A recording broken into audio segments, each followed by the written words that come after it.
الحمد لله نحمده ونستعينه ونؤمن به ونتوكل عليه ونعوذ بالله من شرور أنفسنا ومن سيئات أعمالنا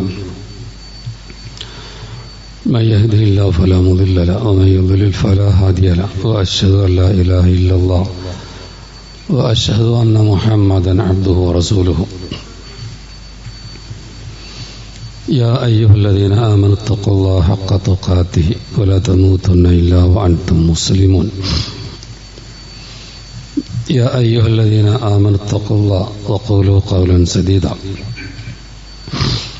يصلح لكم أعمالكم ويغفر لكم ذنوبكم ومن يطع الله ورسوله فقد فاز فوزا عظيما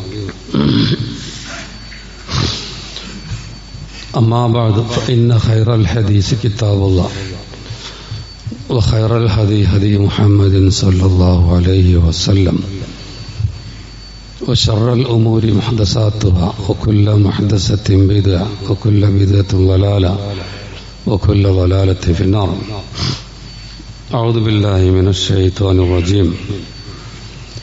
والذين آمنوا واتبعتهم ذريتهم بإيمان ألحقنا بهم ذريتهم وما ألتناهم من عملهم من شيء كل امرئ بما كسب رهين.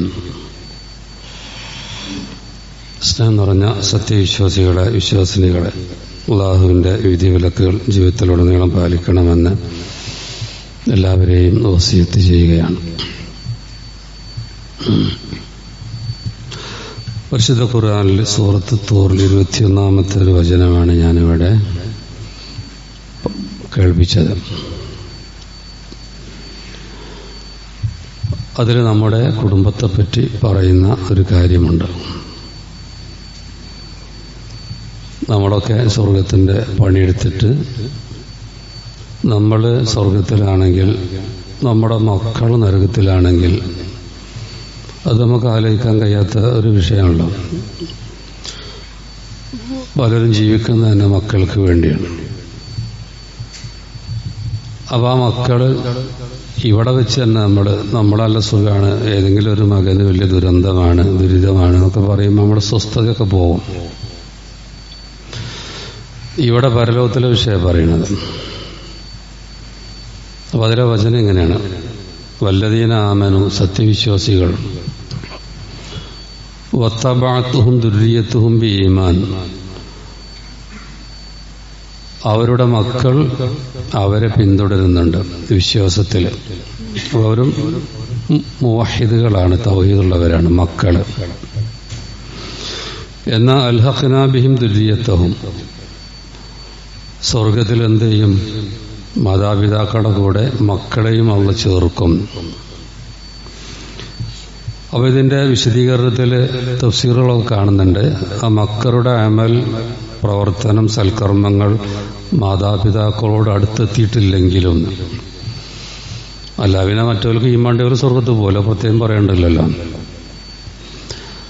അപ്പം എന്തായാ മക്കള് മാതാപിതാക്കളുടെ നന്മനെ പരിഗണിച്ചിട്ട് അള്ളാഹു എന്ത് ചെയ്യും? മക്കളുടെ അമല് മാതാപിതാക്കളുടെ അത്ര അല്ലെങ്കിലും മാതാപിതാക്കളുടെ കൂടെ ചേർക്കും. വമാ അലത്നാഹും മിൻ അമലിഹിം മിൻ ഷൈഇൻ. അപ്പം അങ്ങനെ മാതാപിതാക്കൾ നല്ലവരായതുകൊണ്ട് മക്കൾക്ക് കുറച്ച് അധികം അല്ല നൽകുന്നത് കൊണ്ട് മാതാപിതാക്കളുടെ ഒന്നും അല്ല കുറക്കൊന്നുമില്ല, ഒന്നും കുറക്കൂല. കുല്ലു ഇംറിഇൻ ബിമാ കസബ റഹീൻ. പിന്നെ മൊത്തത്തിൽ പറഞ്ഞു, ഏതൊരു മനുഷ്യനാണെങ്കിലും അവന്റെ പ്രവർത്തനത്തിനനുസരിച്ചിട്ടാണ് അവനുണ്ടാവുക എന്നൊരു തത്വം ഇസ്ലാമുണ്ട്. അതോടെ പറഞ്ഞു. അപ്പൊ ഇവിടെ രക്ഷിതാക്കളോട് പറയുന്നത് ആദ്യം അതാണ്, അവര് നന്നാവുക എന്നാണ്. അവര് നന്നായാൽ അതിന്റെ ഗുണം മക്കൾക്ക്, സന്തതികൾക്ക് ഉണ്ടാകുന്നു. അപ്പൊ അതിന്റെ ഒരുപാട് ഉദാഹരണം, ഞാൻ തുടക്കത്തിലൊരു ഉദാഹരണം മാത്രം അവിടെ പറയണം. നമ്മുടെ പൂർവികർക്കൊക്കെ അവരുടെ കുടുംബത്തൊക്കെ ഉദാഹരണങ്ങൾ തന്നെയാണ്. അത് പറയണത് നമ്മുടെ പൂർവികരുടെ ചരിത്രവും കൂട്ടത്തിലൊക്കെ ഒന്ന് കേൾക്കുന്നത് നല്ലതാണ്. അപ്പൊ സുബൈർ ഇബ്നു അവ്വാം റളിയല്ലാഹു അൻഹുവിന്റെ കുടുംബത്തെ പറ്റിയാണ് പറയുന്നത്. അദ്ദേഹത്തിന്റെ ഭാര്യയും അവരുടെ ദീനിന്റെ നിലവാരം ഇത്രയാണ്. പിന്നെ അദ്ദേഹത്തിന്റെ മക്കളെ പറ്റി വളരെ ചുരുക്കി. അപ്പൊ സുബൈർ ബിൻ അവ്വാം റളിയല്ലാഹു അൻഹുവിനെ പറ്റി പറയുന്ന ഒന്ന്, 10 പേർക്ക് നബി സല്ലല്ലാഹു അലൈഹി വസല്ലം മരിക്കുന്നതിന് മുമ്പ് തന്നെ സ്വർഗമുണ്ട് എന്ന് സന്തോഷ വാർത്ത അറിയിച്ചിട്ടുണ്ട്. ഇതുപോലെ അബൂബക്കർ ഫിൽ ജന്ന, അബൂബക്കർ സ്വർഗത്തിലാണ്, ഉമർ ഫിൽ ജന്ന, ഉമർ സ്വർഗത്തിലാണെന്നൊക്കെ പറഞ്ഞ കൂട്ടത്തിൽ സുബൈർ ഫിൽ ജന്ന, സുബൈറും സ്വർഗത്തിലാണ് റളിയല്ലാഹു അൻഹു. അപ്പം അതൊരു വലിയൊരു സ്ഥാനമാണല്ലോ. ഈ ലോകത്തോട് ഇവിടെ പറയുന്നതിന് മുമ്പ് തന്നെ സ്വർഗത്തിലെ സീറ്റൊക്കെ അവർ ഉറപ്പിച്ചു എന്നാണല്ലോ അപ്പം നബി സല്ലല്ലാഹു അലൈഹി വസല്ലം പറഞ്ഞ ഹദീസിൽ നിന്ന് മനസ്സിലാവുന്നത്. മറ്റൊന്ന്, അദ്ദേഹം നബിയുടെ കൂടെ എല്ലാ യുദ്ധത്തിലും പങ്കെടുത്തിട്ടുണ്ട്. റസൂൽ തിരുമേനി എത്ര യുദ്ധത്തിലാണ് റസൂലിന്റെ കാലത്തുള്ള അതിലൊക്കെ പങ്കെടുത്തിട്ടുണ്ട്. അതിന് പുറമേയും വേറെ സംഖ്യ ചില സംഘത്തിന്റെ കൂടെയൊക്കെ അമീറായിട്ട് പറഞ്ഞയച്ചിട്ടുണ്ട്. ബദർ യുദ്ധത്തിൽ അദ്ദേഹം സൈന്യത്തിന്റെ വലത് ഭാഗത്തിന്റെ ഖായിദ്, നേതാവായിരുന്നു. ഒരു ഭാഗമായിട്ട് തിരികും, വലത്, ഇടത്, മദ്യം എന്നൊക്കെ പറഞ്ഞിട്ട്. അപ്പൊ അതിന്റെ നായകനായിരുന്നു സുബൈർ ബിൻ അവ്വാം. അദ്ദേഹത്തിന്റെ ഈ ധീരതയും ഇങ്ങനെയുള്ള യുദ്ധപാഠവും നബി തിരുമേനിക്ക് വേണ്ടി അദ്ദേഹം ചെയ്തതൊക്കെ പരിഗണിച്ചിട്ട് അദ്ദേഹത്തിന് റസൂലിട്ടൊരു പേരാണ് ഹവാരി. ലിഖുല്ലി നബിയിൻ ഹവാരി, എല്ലാ നബിക്കും ഹവാരി ഉണ്ട്. ഹവാരി എന്ന പ്രത്യേക സഹായി, പ്രത്യേകക്കാരൻ എന്നൊക്കെയാണ് ഇതിനർത്ഥം. വൈന്ന ഹവാരി അസുബൈർ, എന്റെ ഹവാരി സുബൈറാണ് എന്ന് പറഞ്ഞിട്ടുണ്ട്. മുസ്ലിങ്ങൾ മക്ക വിജയത്തിന് വേണ്ടി പോകുമ്പോൾ മുഹാജിറുകൾ 3 കക്ഷികളാണ്, ഓരോരുത്തർക്കും ഓരോ നേതാവുണ്ട്. അതിലൊരു കക്ഷി, അതിന്റെ നായകൻ, അതിന്റെ കൊടിവാഹകൻ അസുബൈർ ബിൻ അവ്വാമാണ്. അങ്ങനെ ഒരുപാടുണ്ട്, ഒന്നും കൂടി പറയാം. അദ്ദേഹം രക്തസാക്ഷിയാകും എന്ന് മുൻകൂട്ടി തന്നെ നബി സല്ലല്ലാഹു അലൈഹി വസല്ലം പ്രവചിച്ചിട്ടുണ്ട്. നബി തിരുമേനിയും കുറെ സഹാബികളും ഒരു ഹിറാ മലയിൽ കയറി. അപ്പൊ ആ മല ഒന്ന് ഇളകി.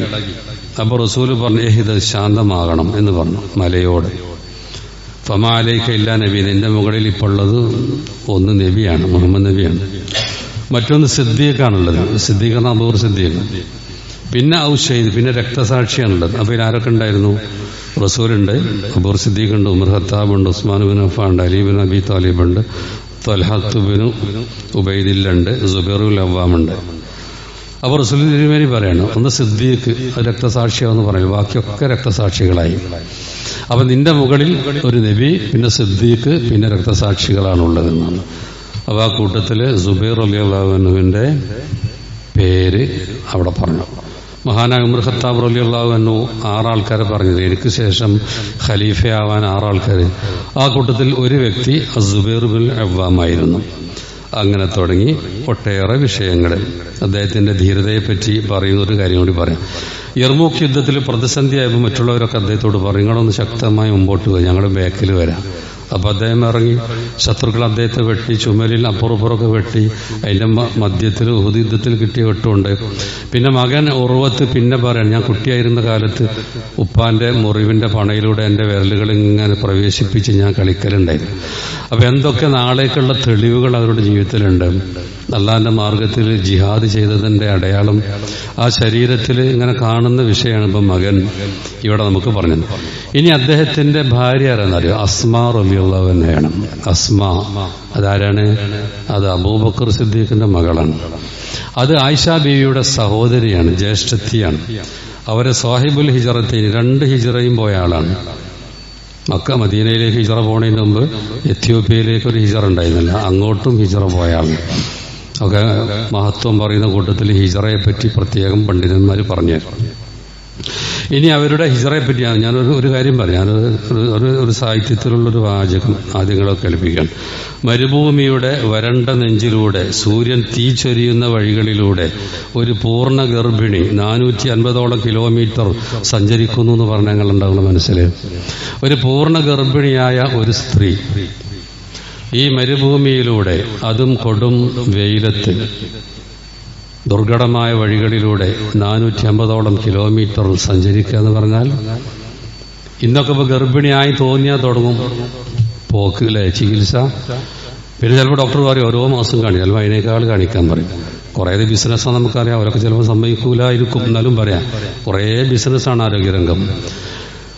എന്നാൽ ഇവരെ സംബന്ധിച്ചിടത്തോളം ഹിജ്റ പോക്ക് നിർബന്ധമാണ്. പൂർണ്ണ ഗർഭിണി എന്ന് പറഞ്ഞാൽ അതിന് തൊട്ടു മുമ്പ് റസൂൽ തിരുമേനിയും അതുപോലെ അബൂബക്കർ സിദ്ദീഖും സൗർ ഗുഹയിൽ ഒളിച്ചു നിൽക്കുമ്പോൾ ഈ ഗർഭിണിയായ നമ്മുടെ ഈ പറയുന്ന അസ്മാ റളിയല്ലാഹു അൻഹ രാത്രി ഭക്ഷണം കൊണ്ട് മലകൾ കയറിയിരുന്ന ആളായിരുന്നു. ഇവർക്ക് ആ ഗുഹയിലേക്ക് 3 ദിവസം ഭക്ഷണം എത്തിച്ചു കൊടുക്കണ പണിയായിരുന്നു അസ്മാ റളിയല്ലാഹു അൻഹക്ക്. അവരാണ് പിന്നെ അവർ പോയതിനു ശേഷം ഹിജ്റ പോകുന്നത്, ഈ ഗർഭിണിയായ അസ്മാ റളിയല്ലാഹു അൻഹ. എന്നിട്ട് മദീനന്റെ അടുത്ത് അതിന്റെ പ്രവേശന കവാടം എന്നൊക്കെ പറയാവുന്ന ഖുബായിലെത്തിയപ്പോഴാണ് അവർക്ക് പ്രസവ വേദന വന്നതും അവിടെ വെച്ച് പ്രസവിച്ചതും. അങ്ങനെ മുഹാജിറുകളുടെ ആദ്യത്തെ കുട്ടി, മുഹാജിറുകൾക്ക് ഹിജ്റ പോയതിനു ശേഷം ജന്മം കൊണ്ട ആദ്യത്തെ കുട്ടി അസ്മാ റളിയല്ലാഹു അൻഹയുടെ കുട്ടിയായിരുന്നു. എന്ന് പറഞ്ഞാൽ സുബൈർ അസ്മാ ദമ്പതികളുടെ മകനായിരുന്നു. നബി തിരുമേനി എന്ത് ചെയ്തു? അവർക്ക് കാരൊക്കെ ചവച്ച് കുട്ടിന്റെ വായിലിട്ട് കൊടുത്തു, കുട്ടിക്ക് വേണ്ടി പ്രാർത്ഥിച്ചു. ഇനി തന്റെ മക്കൾ എങ്ങനെയാവണം എന്നീ രക്ഷിതാക്കൾക്ക് താല്പര്യമുണ്ടല്ലോ. മക്കൾ അത്യുന്നത നിലവാരത്തിലുള്ളത്, മക്കളും മതരംഗത്ത് വളരെ ഉന്നതമായ നിലവാരത്തിലെത്തണം എന്നീ കുടുംബത്തിന് താല്പര്യം ഉണ്ടാവുമെന്ന് പ്രത്യേകം പറയേണ്ടതില്ല. അതിൽപ്പെട്ടൊരു വാചകം മാത്രം ഞാൻ പറയാം. സുബൈർ റളിയല്ലാഹു അൻഹു പറഞ്ഞു, സുബൈർ ബിൻ അവ്വാം, ഇന്ന ത്വൽഹ യുസമ്മി ബനീഹി ബി അസ്മാഇൽ അംബിയാ. ത്വൽഹത്ത് ബിൻ ഉബൈദില്ല, അദ്ദേഹം തന്റെ മക്കൾക്ക് അമ്പിയാക്കളുടെ പേരാണ് ഇട്ടത്. അദ്ദേഹത്തിന് അങ്ങനെ ഇഷ്ടം. അമ്പിയാക്കളുടെ പേരൊക്കെ പിന്നെ നല്ല പേരായിരിക്കുമല്ലോ.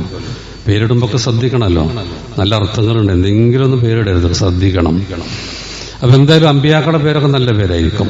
അമ്പിയാക്കളുടെ പേരെന്നെ എല്ലാവരും ഇടണമെന്നല്ല പറയണേ. പക്ഷെ അദ്ദേഹം എന്ത് ചെയ്തു?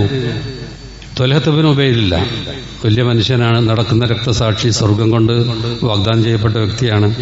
അദ്ദേഹത്തിന്റെ മക്കൾക്കൊക്കെ അദ്ദേഹം പേരിട്ടത് അമ്പിയാക്കളുടെ പേരാണ്. എന്നിട്ട് അദ്ദേഹം പറഞ്ഞു, ഞാൻ എന്റെ മക്കൾക്ക് രക്തസാക്ഷികളുടെ പേരാണ് ഇടുന്നത്.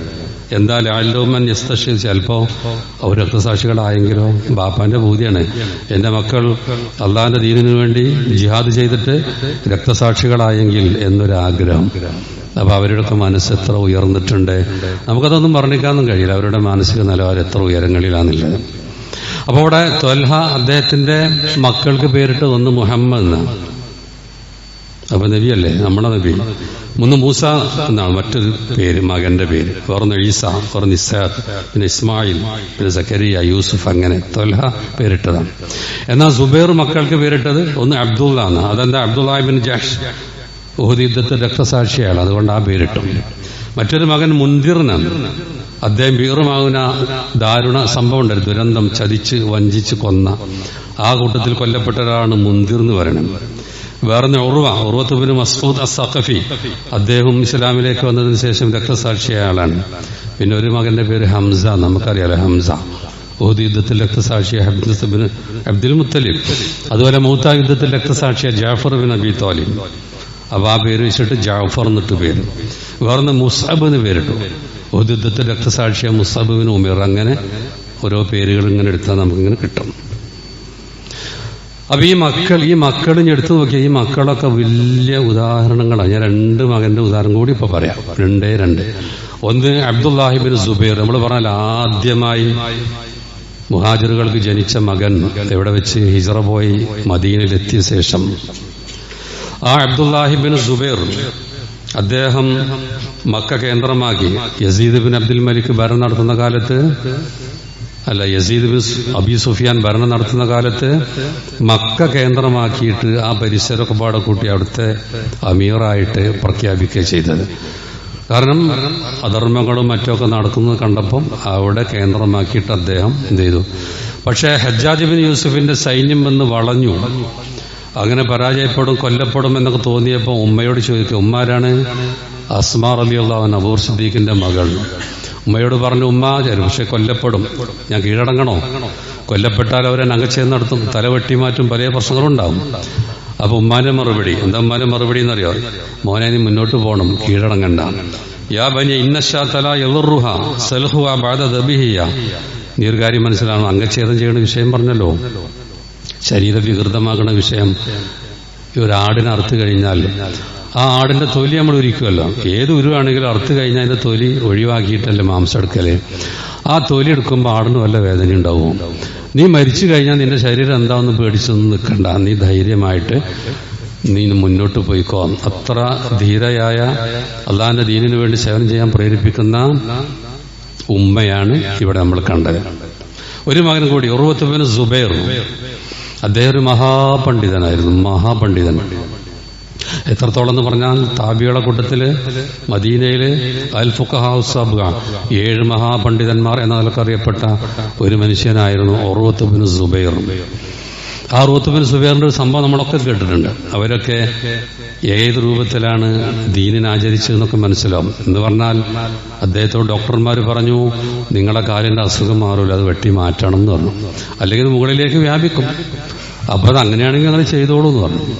അന്ന് തന്നെ അദ്ദേഹത്തിന്റെ ഒരു മകൻ, 6 മക്കളിൽ ഒരു മകൻ മുകളിൽ നിന്ന് വീണ് മരിക്കും ചെയ്തു. അപ്പൊ അദ്ദേഹം പറയാറ്, അള്ളാഹ് എനിക്ക് 4 അവയവം തന്നു, 2 കൈയും 2 കാലും, അതിൽ ഒന്നല്ലേ പിടിച്ചിട്ടുള്ളൂ, അൽഹംദുലില്ലാ. അള്ളാഹ് 6 മക്കൾ തന്നു, ഒന്നിനല്ലേ പിടിച്ചിട്ടുള്ളൂ, ബാക്കിയൊക്കെ ഇവിടെ ഉണ്ടല്ലോ, അതിനൊക്കെ അൽഹംദുലില്ലാ. അപ്പൊ ഈ രൂപത്തിലുള്ള കുടുംബം, മാതാപിതാക്കൾക്കനുസരിച്ച് മക്കൾ നന്നാവുന്ന പൊതുവെയുള്ള നിയമം. ഒറ്റപ്പെട്ടൊക്കെ തിരിച്ചുണ്ടാവും. പൊതുവെ മക്കൾ നന്നാവണമെങ്കിൽ എന്താ ഇവിടെ പറയുന്നത്? നമ്മൾ നന്നാവുക, രക്ഷിതാക്കൾ നന്നാവുക. അത് വളരെ പ്രധാനമാണ്. ഈ നിയ്യത്തും കൂടിയൊക്കെ നമുക്ക് ഉണ്ടായാൽ നമ്മുടെ സൽക്കർമ്മങ്ങൾ ഇങ്ങനെ വർദ്ധിപ്പിക്കും. അപ്പോൾ നമ്മുടെ മക്കൾക്ക് വേണ്ടിയും കൂടി അതിന്റെ ഗുണം കിട്ടാൻ വേണ്ടി മാത്രമല്ല, സ്വർഗത്തിൽ അവരെ മാതാപിതാക്കളുടെ കൂടെ ഇവർ പ്രവേശിപ്പിക്കും എന്നാണ് ഇവിടെ തുടക്കത്തിൽ പറഞ്ഞിട്ടുള്ളത്. അള്ളാഹു നമ്മെല്ലാം അനുഗ്രഹിക്കുമാറാണ്.